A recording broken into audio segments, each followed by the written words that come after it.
Alors, cette fois, on va parler du rapport de The Block Research, qui est la filiale, on va dire, analyse fondamentale du média de The Block. Le document est public, mais pour y avoir accès, normalement, il faut s'inscrire, donner nom, prénom, email, etc. Moi, je vous donne un lien direct, mais vous pouvez le retrouver sur leur site. Je tiens quand même à signaler que c'est The Block et que c'est un superbe média, accessoirement. Bon, il y a 117 pages, on va pas bouffer les 117 pages, c'est pas le but. Le but, c'est de se concentrer sur les pages intéressantes. Alors moi, si vous aimez le Fonda, que vous avez un peu de temps devant vous, lisez-le, peut-être pas en entier, hein, comme dit, il y a 117 pages, mais il y a des points clés qui sont hyper intéressants, notamment, page 36, combien ça coûte de monter un validateur sur chaque blockchain de type Layer 1. Donc là, on peut voir, par exemple, que chez Binance, ça coûterait 80 millions, mais bon, de toute façon, c'est que Binance, donc à la limite, c'est pas très important. 26 000 dollars sur Avalanche, 32 000 dollars sur Cardano, etc., etc. C'est hyper intéressant comme information. Donc, il n'y a pas les coûts hardware, les coûts de maintenance. Donc, T'as si tout tu lu du dois coup? payer quelqu'un, j'ai pas tout lu, j'ai tout survolé, plus ou moins. Mais j'ai noté des trucs intéressants. Donc, on a cette histoire de staking. Ensuite, on a un petit peu plus bas le nombre de validateurs par blockchain. On notera d'ailleurs Cardano qui en a quand même pas mal aussi. J'étais assez étonné. Je ne suis pas allé vérifier par moi-même, mais je sais qu'ils n'ont pas mytho. Voilà. Donc ce qu'on appelle un validateur, c'est quoi? C'est un nœud qui a pour tâche également d'être apte à valider des blocs, donc d'y insérer des transactions ou non. Voilà. À ne pas confondre avec un simple full node où là c'est plus ou moins gratuit, tu as juste à télécharger toute la base de données et voilà. Donc on dit toujours que c'est toujours bien d'avoir plein de nœuds parce que ça permet de décentraliser les choses. Après la problématique à chaque fois elle est la même, c'est que tu peux très bien avoir une personne derrière 200 nœuds différents. Donc ça, tu peux pas vraiment le savoir. C'est juste que tu pars du principe, plus il y a de nœuds, mieux c'est. Mais le problématique aussi, c'est que potentiellement, eh bien, si tu as plein de nœuds, ça peut créer des nouvelles problématiques, non pas sur le côté décentralisation, mais sur le côté performance. Et c'est pour ça que, on va le voir un petit peu plus bas, que sur certaines blockchains, le nombre de nœuds est limité, notamment sur la BNB chain de Binance, parce que s'il y avait plus de nœuds, la blockchain serait beaucoup plus lente. C'est exactement pour ça que c'est centralisé en termes de validateurs. On a ensuite page 48, page 41. Ce tableau, donc ça, cette fois, c'est les Ethereum en Proof of Stake. On peut voir les validateurs principaux, combien ils ont des Ethereum stakés. Donc déjà, on sait que à peu près 14% de tous les Ethereum sont stakés aujourd'hui. Information intéressante. Et on sait que dans ces 13,6%, bien, il y en a 27% chez Lido, 12% chez Coinbase quand même, et 6 et 7% chez Kraken et Binance. Donc on peut Attends, voir aussi Rocket Pool. Oui, dis-moi, pardon. j'étais chaud de poser une question au chat. Je sais que Ouais. pas mal d'entre vous ont des tokens et que vous déléguez, vous stakez chez des gens, etc. Vous le faites chez qui? Et est-ce que vous le faites? Ça, en vrai, C'est une ça bonne m'intéresse question. parce que je me rends pas compte à quel point il y a beaucoup de gens qui le font, ou si vous êtes juste en mode OZEF, juste je gagne de l'argent si le prix monte, quoi. Mais Lido pour Ethereum, Lido, Lido, Kraken, Lido pour Ethereum, Avax on-chain, Binance pour Ape, Lido. Lido, Stockfisk, je connais pas. Stakefish, ça me dit quelque chose. Stakefish, c'est pour Tezos, non? Ouais, Rocket Pool, c'est le concurrent Lido en plus de Putain, tout le monde est centraliser, je chez crois. Lido, c'est une folie. Node Ils ont du Guardian. pouvoir maintenant, eux, hein. Ouais. C'est intéressant, ouais. Mais ça m'étonne pas pour Lido. Moi, j'ai trop peur en fait de me dire, ok, il y a quelques pourcents ramassés d'un côté, mais si je perds la caisse, je m'en voudrais taureau, donc je préfère pas prendre les pourcents. Sauf si je faisais un validateur moi-même. Ok, donc voilà pour le staking. Ensuite, page 44, donc là on est plus sur la partie blockchain modulaire. C'est pour ça que je vous dis ce rapport il est super intéressant. On parle de General Chain versus Application Specific Chain. Donc chaîne générale c'est à peu près tout. Et Application Specific Chain ça va être comme Cosmos ou Celestia ou les Layer 2 ou Layer 3. Ça va être une blockchain dédiée à une app ou deux apps pour ne pas avoir à partager la bande passante. Donc là en fait c'est intéressant.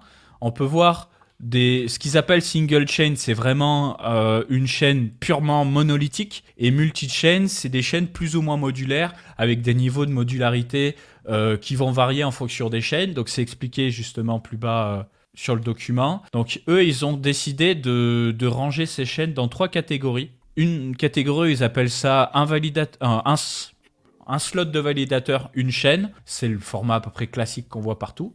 Ensuite, un slot de validateur plusieurs chaînes. Donc, c'est le cas de Polkadot surtout, où vous savez, en fait, tu as les validateurs de Polkadot et ces validateurs vont venir protéger toutes les parachains de l'écosystème Polkadot. Dans le cas d'Ethereum, c'est un peu la même chose, mais c'est pas tout à fait vrai selon moi. C'est en gros, bon, tu as Ethereum en tant que layer de settlement où tu as tout le consensus, tu fais passer la donnée, etc. Mais tu peux aussi avoir des espèces de validateurs, ce qu'on appelle souvent séquenceurs, sur différents types de layer 2. Donc, tu as les deux et ces séquenceurs, ils sont spécifiques au layer 2. Donc, moi, j'aurais tendance à dire que Polkadot est tout seul dans cette catégorie. Et ensuite, on a de multiples validateurs pour de multiples chaînes. Donc, sur Cosmos, ce sont des blockchains dédiées. Sur Avalanche, on parle de subnet. C'est à peu près la même chose. Et il faut savoir que Avalanche va permettre l'interopérabilité entre les différents subnets. Je crois que c'est déjà acté ou c'est une question de semaine. Et ensuite, la prochaine étape, ça va être une intégration d'un subnet qui aura IBC pour pouvoir communiquer avec l'écosystème Cosmos. Donc, Avalanche sera Cosmos compatible. Et ça, c'est super intéressant. Parce que du coup, il faut savoir qu'Avalanche, on n'en parle pas souvent parce que nous, on est un peu biaisé Solana avec Léo, mais Avalanche, ils ont un bon modèle de frais. C'est pas trop bas. Les frais sont assez chers pour qu'il y ait quand même à manger pour les validateurs. Donc, c'est une plutôt bonne chose. Ils ont un superbe consensus où je crois qu'il faut plus de 80% de nœuds malveillants pour pouvoir corrompre le réseau. Une finalité des transactions quasi instantanées. Et des gens qui bossent pas mal. Donc voilà, je crois qu'on est à 4500 transactions par seconde par subnet. Et il va y avoir une multiplicité de subnets. Donc ça reste un layer 0, on peut même le dire, layer 0. Les différents layer 1 étant les subnets de Avalanche, qui méritent votre attention. Voilà, Avalanche, à surveiller. Ensuite, qu'est-ce que je m'étais noté d'autre ? Page 49, c'est ça. Donc là, en fait, ils essaient de schématiser la modularité entre les différents projets avec les chaînes plutôt monolithiques type Solana, Phantom, etc. Cardano qui va devenir modulaire. En vrai, ils abusent. Hein. Cardano devrait être là, dans la logique. Algorand devrait devenir modulaire, pareil, avec notamment le Layer 2 Milkomeda. Donc en fait, c'est quoi cette histoire de monolithique et modulaire ? En fait, dans un monolithique, ça veut dire que toute l'exécution, les smart contracts, les applications, tout se passe sur la chaîne. Il n'y a pas de layer 2. Tandis que quand tu vas sur des chaînes où ils appellent ça d'auto-modular, eh bien, tu as une partie de la computation, tu as une partie de l'exécution qui va se passer sur des layer 2 ou des layer 3. Et quand ils parlent vraiment de modular, ça veut dire que ça a été pensé du départ pour la modularité. Et pour le moment, le seul vrai candidat, c'est Celestia. Et par-dessus, tout ça, c'est ce qu'on appelle des layer 2 ou des layer 3. Donc, qui sont compatibles à la fois avec Ethereum, à la fois avec Celestia, mais ça pourrait très bien être compatible sur toutes les chaînes que vous voyez ici. Voilà.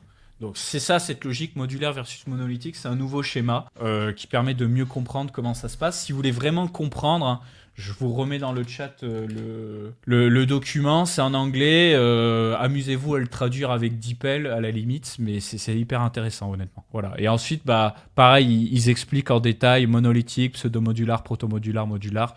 La différence, je viens de vous l'expliquer du coup. Rapidement, design of selected smart contract, là c'est juste pour voir les consensus qui sont tous en proof of stake. Hein. D'ailleurs, avec par contre une intégration différente. Des fois il y a du slashing, des fois il n'y en a pas. Tu sais, le fait d'avoir une pénalité si tu fais mal ton travail de validation avec des systèmes de sécurité différents et des langages différents.